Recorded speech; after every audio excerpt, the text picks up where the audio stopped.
మీరు property loan తీసుకోవాలని ఆలోచిస్తున్నట్లయితే కొన్ని ముఖ్యమైన విషయాలను గుర్తుంచుకోవడం చాలా ముఖ్యం.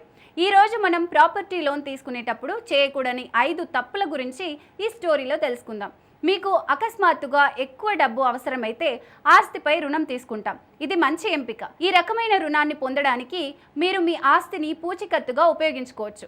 ఈ విధంగా మీరు ఆస్తిని విక్రయించకుండా అవసరమైన డబ్బును పొందుతారు. అయితే ఈ రుణం తీసుకునేటప్పుడు కొన్ని విషయాలు గుర్తుంచుకోవాలి.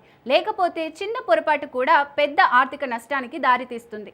మీరు ఆస్తిపై రుణం తీసుకోవాలని ఆలోచిస్తున్నట్లయితే కొన్ని ముఖ్యమైన విషయాలను గుర్తుంచుకోవడం చాలా ముఖ్యం. ఈరోజు మనం ప్రాపర్టీ లోన్ తీసుకునేటప్పుడు చేయకూడని 5 తప్పుల గురించి చెప్పబోతున్నాం. అవసరమైన దానికంటే ఎక్కువ రుణం తీసుకోవడం. తరచుగా కొందరు వ్యక్తులు అంత డబ్బు అవసరం లేకపోయినా వారి ఆస్తిపై భారీ రుణం తీసుకుంటారు.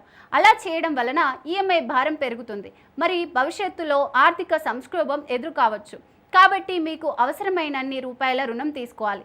వడ్డీ రేట్లను పోల్చడం లేదు. మొత్తం లోన్ మొత్తంపై వడ్డీ రేటు పెద్ద ప్రభావాన్ని చూపుతుంది.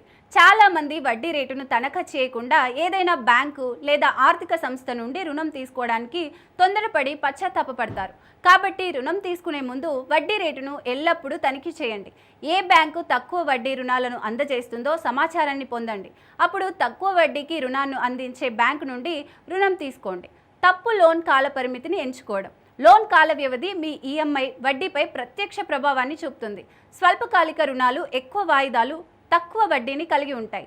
అయితే దీర్ఘకాలిక రుణాలు తక్కువ వాయిదాలను కలిగి ఉంటాయి కానీ ఎక్కువ వడ్డీని కలిగి ఉంటాయి. కాబట్టి మీ ఆదాయం మరియు ఆర్థిక స్థితి అనుగుణంగా లోన్ కాల పరిమితిని ఎంచుకోండి. నిబంధనలను చదవకుండా రుణం తీసుకోవడం. కొన్నిసార్లు ఆతురతతో ఉన్న వ్యక్తులు రుణ నిబంధనలను చదవకుండానే సంతకం చేసి రుణం తీసుకుంటారు.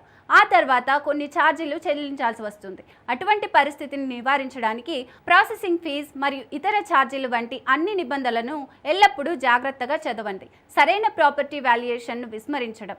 రుణం తీసుకునే ముందు మీ ఆస్తిని సరైన వాల్యుయేషన్ అవసరం. తప్పు మదింపు రుణ మొత్తాన్ని తగ్గిస్తుంది మరియు మీరు అదనపు ఆర్థిక సమస్యలను ఎదుర్కోవచ్చు.